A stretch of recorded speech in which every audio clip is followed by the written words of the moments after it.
Baik, kita mulai. Assalamualaikum warahmatullahi wabarakatuh. Waalaikumsalam Waalaikumsalam warahmatullahi warahmatullahi wabarakatuh. wabarakatuh. Bismillah, alhamdulillah, wassalatu wassalamu ala rasulillah Muhammad bin Abdillah wa ala alihi wa sahbihi wa mawala ma ba'du.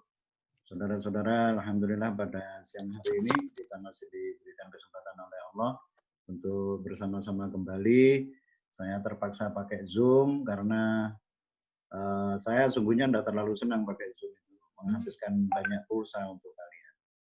Kalau saya unlimited ya, karena sesungguhnya murah sih, hanya Rp10 kalau menggunakan yang paket itu untuk 15 GB, jadi banyak sekali kalau yang untuk belajar itu. Saya setelah di WA tadi kok tidak segera masuk, wah ini jangan-jangan podo turu gitu. Akhirnya saya masuk di Zoom aja deh agar lebih jelas juga kan. Sesungguhnya hari ini kita ingin berbicara tentang ini tentang pendekatan Islam ya. Yang kemarin kita sudah bicara tentang pendekatan Islam yang normatif, kemudian pada kali ini mestinya kita sudah membicarakan tentang Islam yang sosiologis. Berbicara tentang pendekatan Islam yang sosiologis, itu sesungguhnya kita tidak bisa terlepas dari pengalaman studi Islam dari para orientalis yang mempelajari Islam agak berbeda dari kita belajar Islam. Sekalipun sesungguhnya di dalam dunia Islam sendiri bukan hanya sekedar pendekatan sosiologis itu yang kemudian yang dijadikan sebagai landasan, karena di dalam ulumul Quran pendekatan sosiologis itu juga kita pernah mengenal yang disebut dengan asbabun nuzul ya, di mana asbabun nuzul itu adalah sebuah studi sosiologis untuk mencari makna. Bahkan di dalam ulumul hadis kita juga mengenal yang disebut dengan asbabul wurud. Kita juga mengenal asbabul wurud, yang di dalam asbabul wurud itu kita juga melihat adanya kemungkinan kita mencari makna tidak berbasis kepada teks tetapi berbasis kepada konteks. Nah itu studi makna yang melakukan pendekatan dengan menggunakan pendekatan sosiologis. Artinya apa? Artinya pendekatan sosiologis itu di dunia Islam bukan sesuatu yang baru.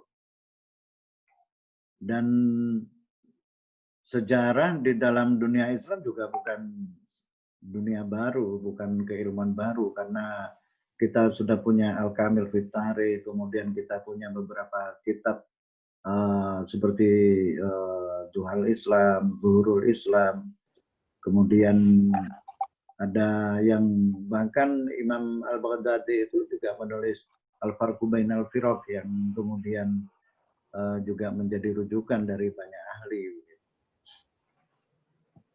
Dari situ maka saya tidak yakin kemudian kalau teman-teman sekalian tidak bisa memahami dengan mudah bagaimana pendekatan sosiologis di dalam memahami Islam ini. Kenapa? Karena dunia Islam ini bukan hal baru ketika kita mempelajari Islam dengan menggunakan pendekatan sosiologis. Ibnu Khaldun adalah orang yang kemudian dikenal oleh dunia barat sebagai bapak dari sosiologi modern ya.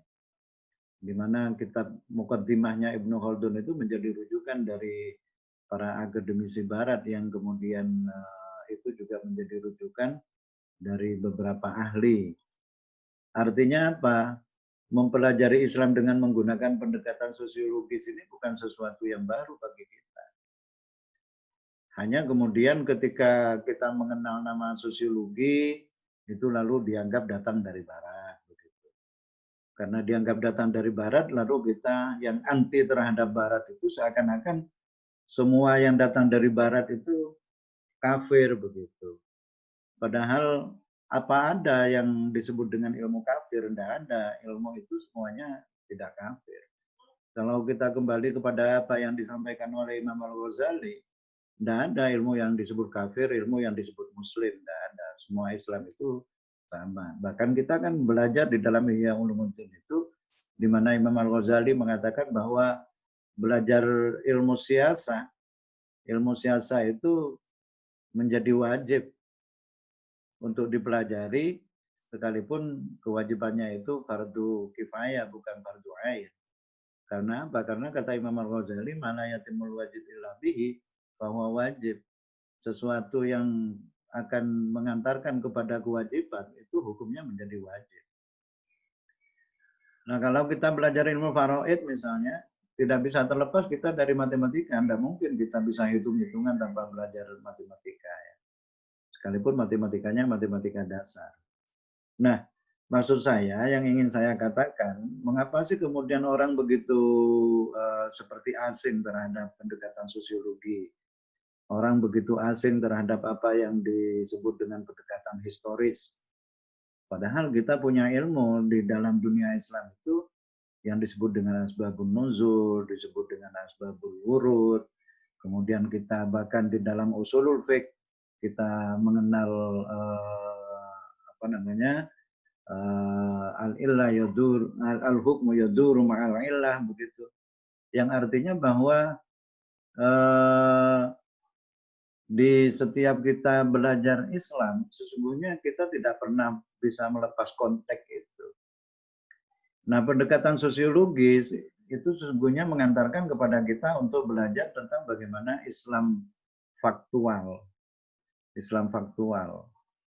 Islam faktual itu adalah Islam yang hidup di dalam fakta kehidupan masyarakatnya. Jadi kalau pada Islam normatif kita belajar kepada Islam dari doktrinnya, dari ajaran-ajarannya, tetapi kepada Islam sosiologis kita belajar tentang bagaimana Islam di dalam kehidupan sehari-hari masyarakat Islam itu sendiri. Nah, saudara-saudara, beranjak dari sinilah saya ingin saudara-saudara jangan berantipati terhadap pendekatan sosiologis ini.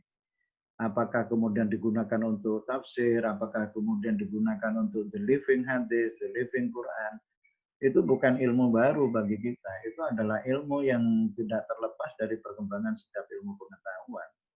Mengapa demikian? Karena memang setiap ilmu pengetahuan itu selalu berkembang sesuai dengan perkembangan zamannya. Seperti al-hukmu yaduru ma'al illah wujud dan wa'adaman. Dan tentu begitu juga bahwa setiap ilmu pengetahuan di dalam keilmuan kita itu juga tidak bisa terlepas dari ilat-ilat yang mengakibatkan berkembangnya ilmu pengetahuan itu. Modernisasi di dalam dunia ilmu pengetahuan yang terjadi mulai mohon izin Prof oleh Galileo Galilei, ya. Prof, mohon izin Prof. Di sini lagi mati lampu, sedangkan baterai udah low, Prof. Udah tinggal 1%, Prof. Ya, mohon izin pamit, izin keluar bentar. Ya, silakan. Belum dicas, Prof. Ya, mati silakan. lampu di sini, Prof. Ya, silakan. Ya, ya. Assalamualaikum. Waalaikumsalam. Kasihan sekali dia itu. Mestinya dapat ilmu, tidak dapat ilmu dia. Mestinya silaturahim, ya kan, daring. Kita mestinya bisa daring begini kan silaturahim. Kasihan sekali dia. Saudara-saudara, bahwa pendekatan sosiologis ini kalau begitu bukan sesuatu yang baru. Kita di dalam usul fiqh misalnya juga mempunyai teori itu. Coba kita belajar kepada usul fiqh, maka nanti kita akan melihat bahwa di dalam memaknai terhadap Al-Quran untuk bisa istinbatul hukmi, itu ada beberapa yang kemudian itu tidak bisa terlepas dari budaya, ya kan?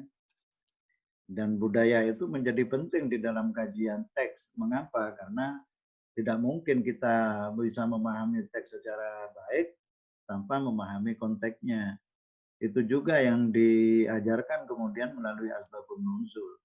Jadi ilmu kita itu bukan hanya ilmu nasih wal mansukh, kemudian ilmu munasabah, ilmu tajwid, ilmu qiraah yang bersifat normatif seperti itu, tetapi yang bersifat historis sosiologis itu juga mutlak untuk bisa bisa dipelajari dengan baik.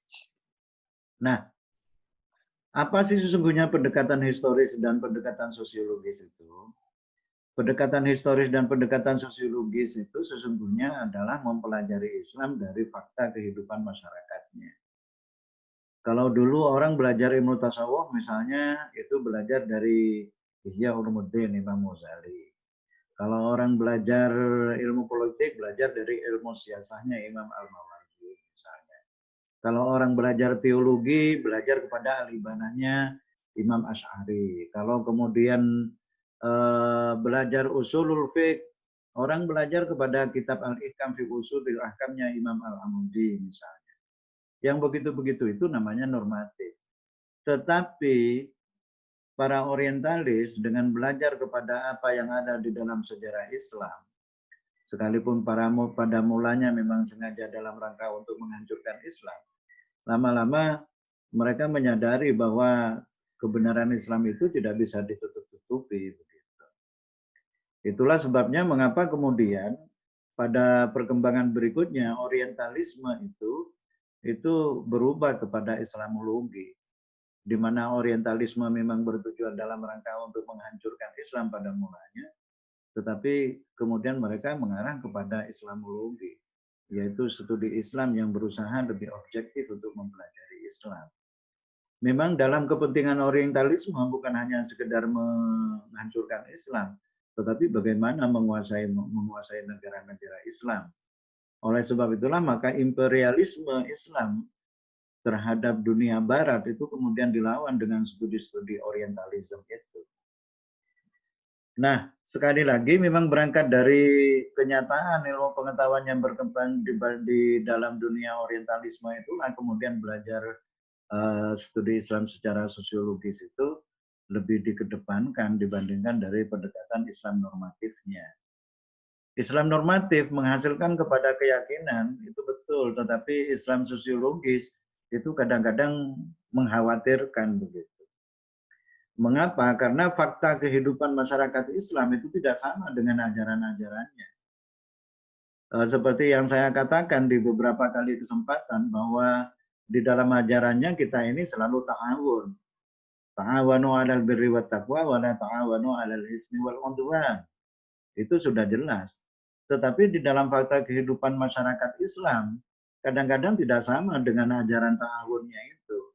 Mengapa? Karena ketika itu sudah berhubungan dengan kondisi psikologis atau kejiwaan kita, kadang-kadang kita ta'awun itu bukan memilih kepada kebenaran hakiki, tetapi kebenaran yang lebih dekat kepada teman kita.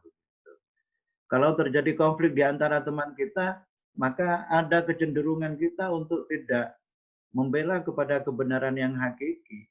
Karena kesamaan mazhab, lalu kita membela mati-matian. Orang NU membela mati-matian terhadap NU, orang Muhammadiyah membela mati-matian terhadap Muhammadiyah, orang Al-Irsyad mendukung mati-matian terhadap Al-Irsyadnya. Itulah kemudian muncul adigium-adigium negatif yang tidak boleh sesungguhnya muncul, seperti cebong dan apalagi satunya itu. Cebong dan yang kelelawar yang ada di atas itu namanya apa itu? Saya sampai lupa namanya itu.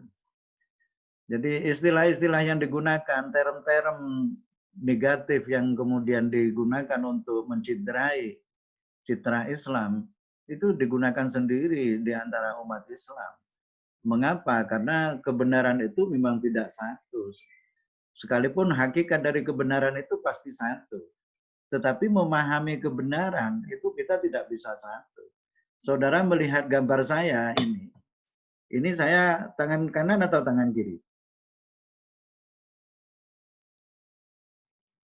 Kanan, Bapak. Hah? Kanan. Tuh, ini kiri padahal. Ini yang kanan. Kiri ya, Pak. Nah, ini yang kanan nih. Itu yang kanan. Ya, jadi begitulah cara kita melihat. Itu baru urusan tangan yang sudah jelas. Apalagi urusan tentang kebenaran normatif ya. Urusan kebenaran normatif.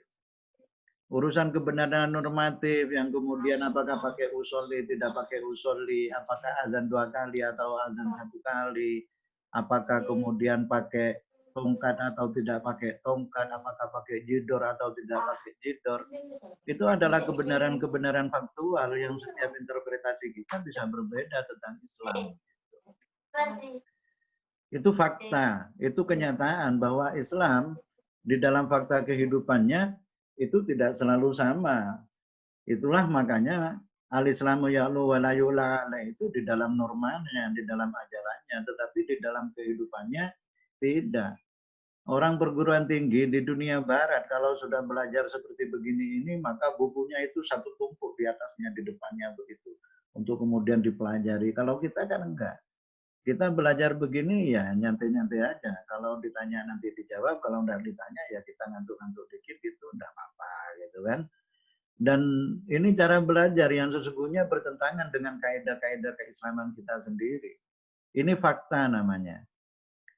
Itu urusan ta'awun. Ada lagi misalnya wa'tasimu bihablillahi jami'an wa la tafarraqu. Itu kan normanya bahwa kita tidak boleh berpisah-pisah. Tetapi fakta kehidupan sosial masyarakat Islam itu tetap terpisah. Itulah sebabnya di dalam perilaku kehidupan keberagamaan masyarakat sama-sama muslimnya itu tidak sama. Sama-sama muslimnya karena beda paradigma, karena beda mazhab itu menjadi tidak sama. Nah, ketidaksamaan itulah disebut dengan Islam warna-warni. Islam yang beraneka ragam. Itu tidak bisa dipaksakan. Ini adalah sebuah fakta bahwa ada Islam pakai usolli, ada Islam tidak pakai usolli. Loh kalau begitu siapa yang paling Islam? Jangan khawatir, semuanya sama-sama Islam. Mengapa? Untuk mencapai kepada 2 itu tidak harus hanya 1 ditambah 1. Boleh dong 3 dikurangi 1, ya kan? Itu kan juga 2. Boleh 0 ditambah 2, boleh 4 dikurangi 2, boleh 5 dikurangi 3. Itu sama 2. Mana yang paling 2? Yang paling 2 enggak ada. Karena apa? Karena perbedaannya hanya berbeda kepada sisi metodologinya. Nah, kita kadang-kadang rame di metodologi, tidak berorientasi kepada hakikinya. Kalau seandainya kita berorientasi kepada yang hakiki, maka kita tidak perlu lagi rame di dalam metodologi itu. Nah, saudara-saudara, ketika wa'tasimu bihablillahi jami'an wa la tafarraqu di dalam normanya diajarkan, maka pastilah itu menjadi baik Islam. Tetapi di dalam kehidupan sehari-hari kita, Islam itu ternyata berwarna-warni. Ini adalah sebuah fakta. Ada Islam masjid pakai menara, ada Islam masjid tidak pakai menara. Ada Islam masjid pakai jidor, ada Islam masjid tidak pakai jidor. Mana yang paling masjid? Nah, ya kan? Nah, ini fakta begitu. Ini fakta. Apakah Muhammadiyah yang paling Islam atau NU yang paling Islam? Atau Al-Irsyad yang paling Islam? Yang kemudian menggunakan jubah, kemudian menggunakan surban, yang pakai celana sepertinya tidak, yang pakai cadar paling Islam, yang tidak pakai cadar tidak Islam, yang pakai kopiah merasa santri, yang tidak pakai kopiah katanya bukan santri. Apakah ukuran santri itu kepada simbol-simbol itu? Nah, saudara-saudara, Islam sosiologis itu sesungguhnya adalah Islam mempelajari simbol-simbol. Islam yang mempelajari tentang bagaimana fakta kehidupan masyarakat yang hidup di dalam alam raya ini. Maka ada Islam gaya Turki, ada Islam gaya Saudi, ada Islam gaya Eropa, ada Islam gaya Indonesia. Itulah sebabnya sebagian orang Islam kemudian mengatakan, aku Islam Nusantara. Bukan Islamnya Rasulullah, Islamnya Rasulullah sama. Sama, itu Islamnya Rasulullah, tapi gaya Nusantara. Begitu maksudnya itu. Nah, keberaneka-ragaman pola kehidupan atau keberagamaan masyarakat Islam inilah yang dipelajari oleh Islam sosiologis. Paham ya?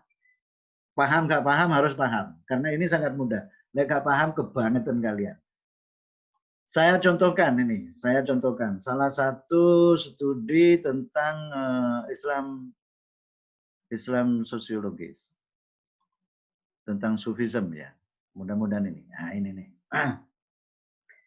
Ini Saya pasti tidak bisa menyelesaikan ini secara keseluruhan, tetapi saya hanya ingin menunjukkan kepada saudara bahwa Islam sosiologis itu beda. Sufism in Fatimid Egypt and the problem of historiographical inertia. Wes. Apa itu? Ya wis pokoknya itulah ya. Bu paham bunda pokok itu. Nah, saudara-saudara, materi ini ditulis di University of Missouri, ditulis oleh Nathan Hofer. Dia ingin memberikan penjelasan kepada kita tentang Sufisme di Fatimiyah, Mesir. Nah, coba bayangkan. Ini ada 3 indikator yang menunjukkan kepada kita bahwa studi Sufisme itu di dunia barat itu bukan hanya belajar kepada tentang bagaimana Islam dalam artian yang ada di dalam buku-buku itu, tetapi ini adalah Islam tentang pembelajaran sufi pada masanya Fatimiyah di Mesir. Mengapa di Mesir? Oh, karena pasti ada beda. Pola bukan di Mesir. Di Indonesia misalnya, pola sufismenya itu pasti beda. Itu. Kemudian yang kedua, di sini ada Egypt. Egypt itu berarti mempelajari tentang sufi di Mesir. Oh, berarti itu adalah studi kawasan namanya. Itu namanya studi kawasan. Orang belajar Islam tentang Islam Indonesia. Orang belajar Islam tentang Islam di Mesir. Orang belajar Islam tentang Islam di Turki. Itu apa bukan belajar Islam? Itu belajar Islam. Tetapi Islam yang dipelajari oleh mereka itu berdasarkan terhadap kawasan-kawasan. Itu namanya antropologis begitu. Itu namanya antropologis. Ini tinggal 10 menit nih. Diperpanjang enggak? Diperpanjang enggak? Tinggal 10 menit nih. Diperpanjang. Kalau diperpanjang saya pindah ininya. Hostnya saya pindah ya. Nah, biar panjang nih. Husein sekarang host, kamu host. Nanti kamu pindah ke aku lagi ya. Aku sudah tidak bisa mematikan. Oke, Pak. Kamu adalah host, biar agak panjang. Nah, Sufism ya, ini adalah Sufism, belajar tentang Sufism. Nah, mari kita belajar. Kalau kita membaca buku seperti begini ini artikel ini namanya kita studi teks. Kita mempelajari tentang teks. Teks tentang apa? Teks tentang Sufism in Fatimid Egypt. Nah, mari kita lihat. Setiap karya, kalau saudara nanti saya beri tugas untuk membaca makalah, maka saudara jangan bingung-bingung. Setiap karya itu selalu dimulai dengan pengantar pada bagian awal. Selalu. Mengapa demikian? Karena hantaran inilah yang memberikan pemahaman kita tentang kegelisahan apa sih sesungguhnya yang telah mengakibatkan seorang penulis itu menulis. Kegelisahan apa? Setiap akademisi itu selalu memiliki kegelisahan. Dan kegelisahan seorang akademisi itu selalu kegelisahan yang bersifat problematik akademik. Jadi academical problem begitu. Dia memiliki academical problem. Ada sesuatu yang meresahkan di dalam pikirannya. Kalau seseorang akademisi, calon master, tidak pernah resah, golek tenang tok, itu berarti bukan master. Master itu golek problem. Kalau tidak punya problem, dia bingung, dia cari problem. What is the problem? Begitu. Tetapi bukan mencari masalah dalam artian golek-golek masalah, bukan. Tetapi mencari bagaimana kemudian kita menemukan sebuah masalah. Nanti kalau sampai membuat tesis, pasti yang ditanya pertama itu, what is the problem? Apa masalahnya? Enggak ada masalah, Pak. Bu, kalau tidak ada masalah, tidak bisa diteliti itu. Maka saudara harus menemukan masalahnya. What is the problem? Apa sih masalahnya? Jangan lagi kemudian saudara ketika ditanya oleh dosen, apa masalahmu? Bapak kok cari masalah? Gitu. Bapak mau cari masalah dengan saya ya? Bukan begitu maksudnya. Ini problem, academical problem yang membuat seseorang itu gelisah. Gelisah. Nah, kegelisahannya itu biasanya ditulis di latar belakang ini. Begitu. Nah, saya ajari, kemarin saya sudah minta saudara untuk melihat kepada content analysis ya. Content analysis. Nanti saya ajari tentang bagaimana kemudian discourse analysis itu dilakukan untuk membaca teks. Ini kita membaca teks namanya ya. Kita membaca teks, membaca tulisan orang. Yang judulnya adalah Sufism in Fatimid Egypt. Di bagian pertama, dia mengatakan, Sufism in Fatimid Egypt. Nah, ini pertanyaan. Pertanyaan itu namanya problem. Setiap problem itu selalu ditandai dengan bertanya. Memang boleh pakai statement. Boleh pakai statement. Tetapi sulit orang memberikan pernyataan untuk menggambarkan sebuah masalah. Sehingga dia mengawalinya dengan bentuk pertanyaan. Apakah boleh Pak saya meniru begini? Boleh. Boleh. Mari kita lihat, there is a rather large and unsightly hole in the historiographical fabric of early Sufism.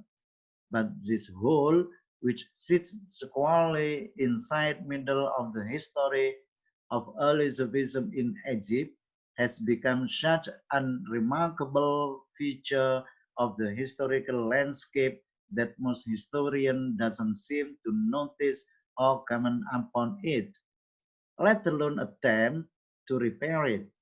Note, for example, the following passage from widely read history of the subject, which offers a representative example of this endemic issue. Nah, saudara-saudara, di bagian paragraf pertama, saudara kalau mau menulis nanti juga begitu. Di bagian paragraf pertama itu dia menampilkan kegelisahannya tentang kondisi bagaimana kemudian ketika orang belajar tentang sejarah Sufi di Mesir pada mulanya, itu kadang-kadang unremarkable. Nah, begitu. Ada unremarkable feature yang di dalam landscape historis itu biasanya terlepas dari kemungkinan orang memberikan komentar dan memberikan seseorang untuk memperbaiki. Salah satu contohnya misalnya begini. Ini kegelisahannya. Seorang akademisi itu ketika membaca, dia tidak begitu saja menerima. Master tidak boleh ketika menerima tanpa pertanyaan. Ketika menerima artinya dia sudah mempunyai jawaban dari pertanyaan-pertanyaan. Apa saja pertanyaannya? Apa sih ini isinya? Bagaimana sih ini bisa begini kesimpulannya? Mengapa sih ini bisa begini? Loh kalau begini apa enggak begini? Apa bukan seperti itu? Nah begitu pertanyaan-pertanyaan yang harus muncul di setiap para akademisi. Apalagi master begitu ya. Ini ada tulisan begini katanya. The first to show the seeds of Sufism in Egypt was Zunnun al-Misri. Nah, ya kan? Ini pernyataan pertama di dalam buku yang dia baca. Siapa yang membacanya? Nathan Hofer. Dia membaca sebuah buku yang di dalam buku itu ada tulisan begini bunyinya. The first to show the seeds of Sufism in Egypt was Zunnun al-Misri. That the first information. Itu adalah informasi yang pertama yang dibaca. Apa kegelisahan dia? Nanti kita lihat apa kegelisahannya. Other Sufis participated in that sowing with him. Abu Bakar Abdaqaq, Abul Hasan bin Bunnan al-Hammam, Abu Ali al-Rudabari, Abul Khair al-Aqta, and Abul Qasim al-Samid. But practical Sufism, nah ini pertanyaannya yang menulis ya di dalam buku itu, but practical Sufism in its collective form wouldn't develop in Egypt until the second half of the 6th century. After A. The first Hancock was founded during the time of Saladin. Jadi begini, dia menemukan sebuah buku dan bukunya itu mengatakan begini. Sufisme pertama di Mesir itu diperkenalkan dengan nama Zunnun al-Misri. Lalu setelah itu ada perkembangan berikutnya yang ikut kepada Zunnun al-Misri itu ada nama-nama yang sudah saya sebutkan tadi. Nah, ini ya, di dalam bukunya itu mengatakan, but practical Sufism in its collective, praktek Sufisme di dalam secara kolektif wouldn't develop, tidak terjadi di Mesir until the second half, sampai kemudian paruh yang kedua of the 6th century pada abad ke-6. Abad ke-6 itu berapa? Abad ke-6 itu antara 500 sekian, 500 sekian. Yang ditandai dengan Hong Kong yang merupakan temuan dari Saladin. Nah, begitu. Saudara-saudara, teks ini memberikan gambaran kepada kita bahwa Sufisme di Mesir itu pada mulanya bersifat personal. Ingat, Sufisme di Mesir pada mulanya bersifat personal, kata penulis ini. Itu tidak terlihat sampai kepada paruh kedua, abad ke-6, yang oleh Saladin kemudian dikembangkan dalam bentuk yang kolektif. Artinya apa? Thorikot. Begitu. Yang itu disebut dengan Hong Kong. Hong Kong. Nah, ini ada tulisan begini. Sebagai seorang pembaca, Nathan kemudian menanyakan begini. Ini kegelisahan dia itu. The narrative arc delineated in this export constitute the status quo concerning the history of Egyptian Sufism.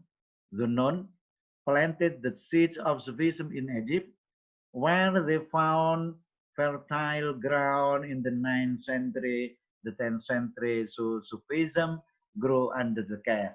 Nah, ya kan? Lalu dia merujuk. Begitu caranya. Kalau saudara berpendapat tanpa rujukan,